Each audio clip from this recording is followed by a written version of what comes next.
bulls, cars, unicorns, and goats all have something in common with this headphone.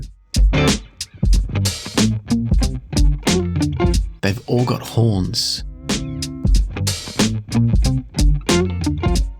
What I'm holding here is what happens when a couple of audio enthusiasts decide to throw everything and anything at creating a headphone that is both cool and incredibly affordable. Meet the Ada from ETA Headphones.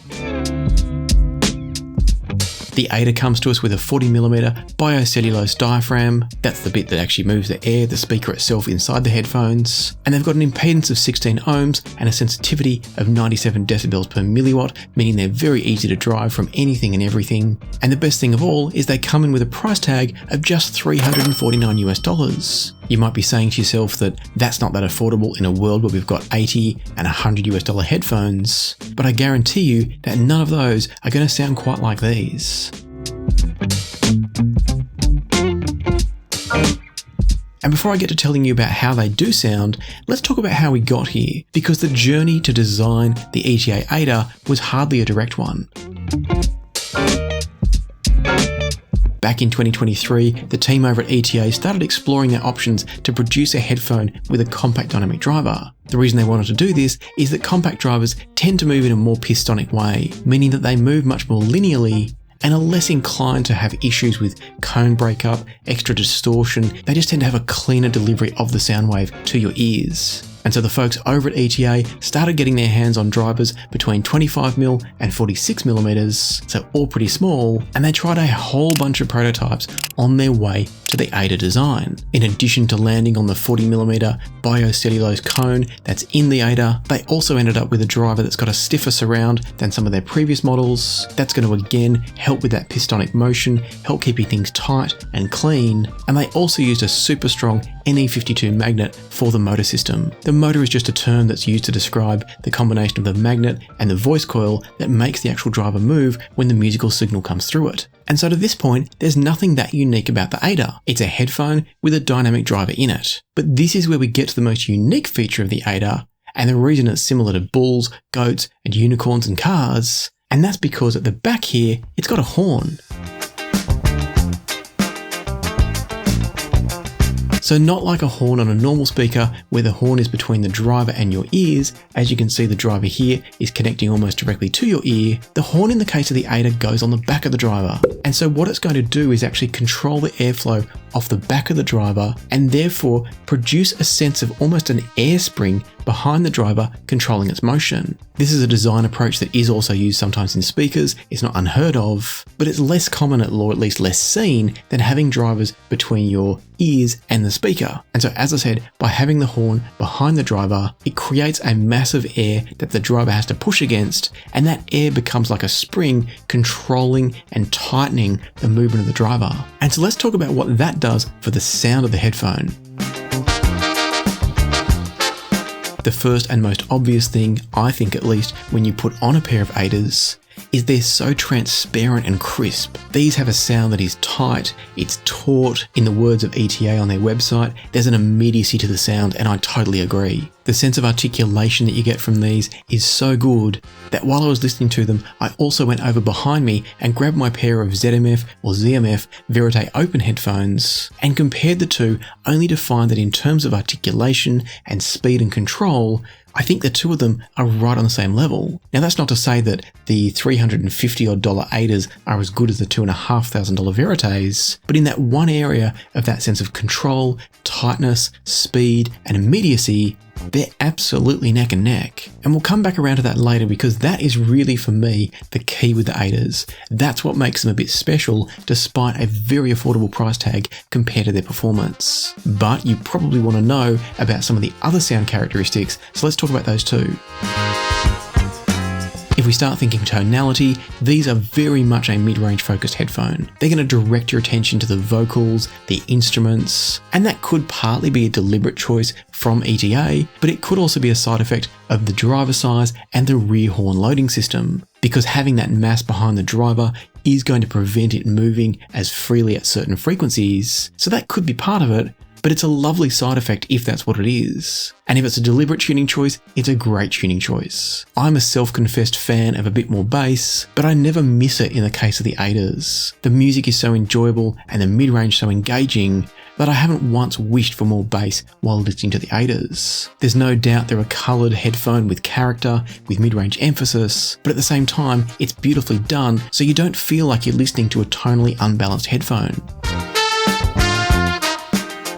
Coming back around to the bass, and whilst it does roll off early, the bass is punchy and tight while it's there, and the roll-off happens gradually enough that it doesn't suddenly fall off a cliff. These aren't going to be a headphone for a deep bass EDM enthusiast, but for most people and most genres, they are very, very enjoyable across everything. At the other end of the scale, the treble from these is crisp and clean, but never harsh. And probably the party piece for me with the Adas, other than that sense of transparency and speed, is the fact that the staging from them is magnificent. It's absolutely what I would call surprisingly brilliant, given a few factors. And so let me tell you a little bit about the staging, and then I'll tell you why I think it's amazing. With the staging on the Adas, what they do is they produce a soundstage that extends a little bit beyond your ears left and right, and wraps right around your head. They produce a wonderfully wide stage with amazing separation. They don't throw a lot of depth, but there's definitely enough that it never feels like a wall of sound, and that's because it kind of wraps around your head. And the reason why I think this is amazing is that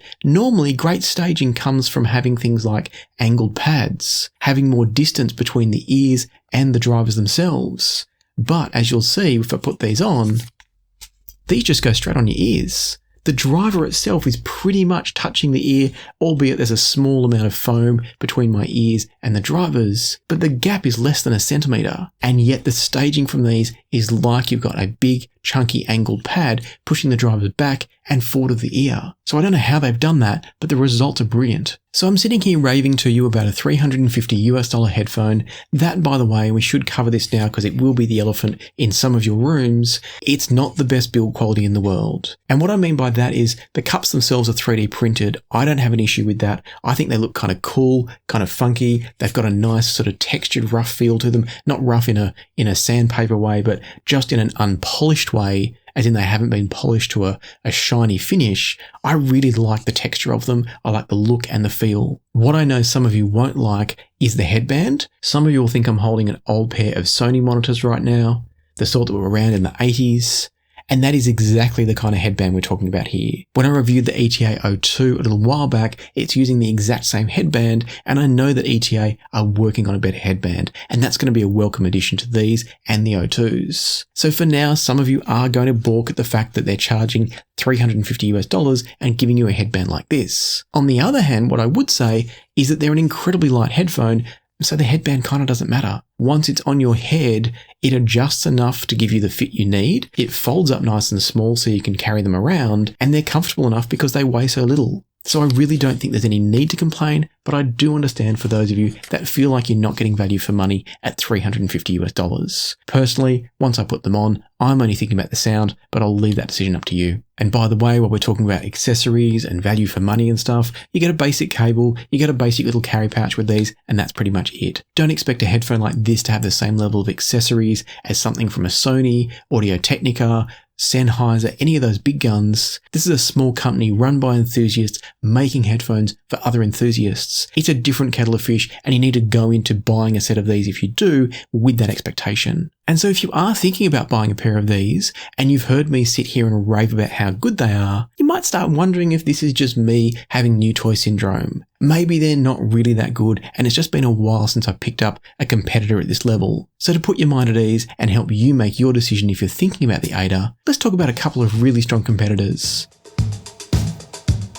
And specifically, I'm talking about the Moondrop Para and ETA's own O2 headphone.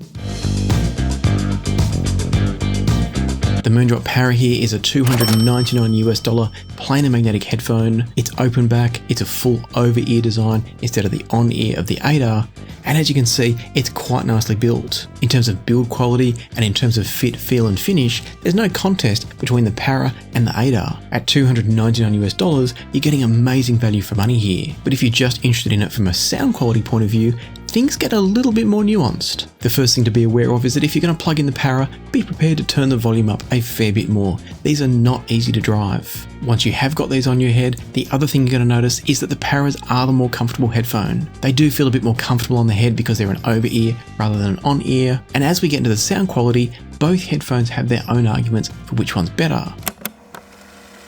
Starting off with sounds like kick bass and bass guitar, the sound from the Adas is tight and punchy. You feel the bass even though they're not a bassy headphone. Then moving over to the Paras, they go a bit deeper. They've got a bit more weight to the sound. And so I do think the Para probably has the more complete sense of bass, but it doesn't get you the same sense of energy in the bass that I really enjoy from the Adas. At the other end of the scale, the treble from the Paras is just a little bit bitier. Neither of these is particularly harsh. One of the things I spoke about in my Para review was just how refined the treble is on these. But I think that the Ada goes one step further again. They both have treble, they're not rolled off, they're well extended and they're detailed, but I tended to enjoy the quality of the treble from the Adas even though it's just by a small margin. If we then think about things like staging, the Para places the sounds much more inside the head, or at least really close to the head. And there's nowhere near the sense of that wraparound effect that the Adas had. As I went back and forth making my notes, I could find reasons for either headphone to be considered better. And so I really had to dig deep and look at the technicalities of these headphones to find an explanation that really does justice to why I think one of these is better than the other. And what it comes down to is that there's just a dash of magic in these. I can't fully grasp what it is that they're doing. It's something to do with that sense of tightness and immediacy. It just lends an engagement and an energy to the sound, not an energy in terms of aggressiveness, but an energy in terms of that immediacy. They connect you with the music in a way that I'm not sure I've ever heard from a different headphone. And that doesn't mean these are the best headphones on the market. There are other headphones that do a whole lot of things better, but these connect me with the music in a way that nothing else that I can think of really does. And it's not about their tuning or anything like that. It's just a character to their sound that makes it special when the airwaves coming off these drivers hit your eardrums. These just engage you with the music in a magnificent way. Now, to be clear, you can't go wrong with either of these. They are both fantastic headphones. And indeed, you could own both quite happily because they're quite different in many ways. But as I just said, the Ada does things that no other headphone that I can think of can do. And so I started trying to remember if the ETA O2, which is a more expensive headphone, that comes in at $599 and is actually quite similar to look at in many ways, I started to wonder if maybe the O2 that I've got here was actually doing the same things and I'd just forgotten about it. So I picked them up and I tried playing both. The first thing I noticed about the O2, which by the way, there's no horn on the back of these are a much more traditional open back headphone. The first thing I noticed about these was that they focus the vocals more. Not in terms of tonality, but in terms of the soundstage imaging is much more pinpoint in the center. But that's coming from the fact that the soundstage is also smaller. It doesn't spread it out as much, and therefore it gives a bit more weight and a bit more presence to that center image. Having said that, as I listened to these, I was missing the transparency and the immediacy of the Adas. Jumping through a few different tracks, and sounds like drums have a bit more sense of weight and body from the O2.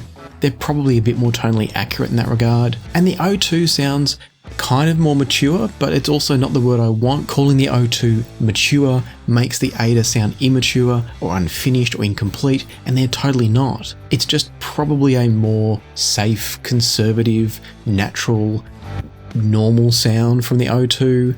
Whereas the Ada does something special. There's a honky-tonk piano in Here Comes the Big Parade by Harry Connick Jr., and it's got more articulation and life and energy from the Adas, but it's a bit more tonally balanced from the O2. So you're having a trade-off situation here where both are doing wonderful things, but they've both also got their strengths. And really, as I listened to it more and more, I started to think of these two, the Ada and the O2, as a bit like different ice cream flavours. And that's to say that they're both fantastic, and if I was going to the ice cream shop, I'd be asking for a scoop of both. One of these is not better than the other, they're different. And the fact that you can get this one, the Ada, for $349 is really, really exciting to me. And as I started thinking about it along those lines, I think the Ada is one of those headphones that if you're an enthusiast, if you've got multiple headphones, you probably should add one of these to your collection. You should at least try to get your hands on one to experience it, because I don't think I've come across another headphone that delivers the music in the same way that the Ada does. Is it perfect? No. Is it better than much more expensive headphones? No. Is it gobs and gobs and gobs of fun to listen to? Absolutely yes. And that for me is what the ETA is all about. It's a relatively cheap doorway into some fantastic listening experiences. And after all, that's really what we're in this hobby for. The ETA connects you to your music. The ETA helps you enjoy your albums, your music collection, your streaming library, the next new thing you want to take a listen to that's been released on your favorite streaming service. That's what the ETA is going to do for you, and do it in a way that, as I said, I've not really experienced before. So thank you to ETA for sending an ETA out to me. There's a link in the description down below if you want to grab one for yourself, and I highly recommend that you should. And now thank you to all the channel Patreon members that helped make this video possible. If you'd like to join the community, you can click the link here or down the description below and check out the tiers and the various benefits that Patreon members receive. If you've enjoyed this video, I've got another one up here that I reckon you'll enjoy just as much. And so for now, thank you for watching, happy listening, be kind to each other, and I'll see you here next time on Passion for Sound.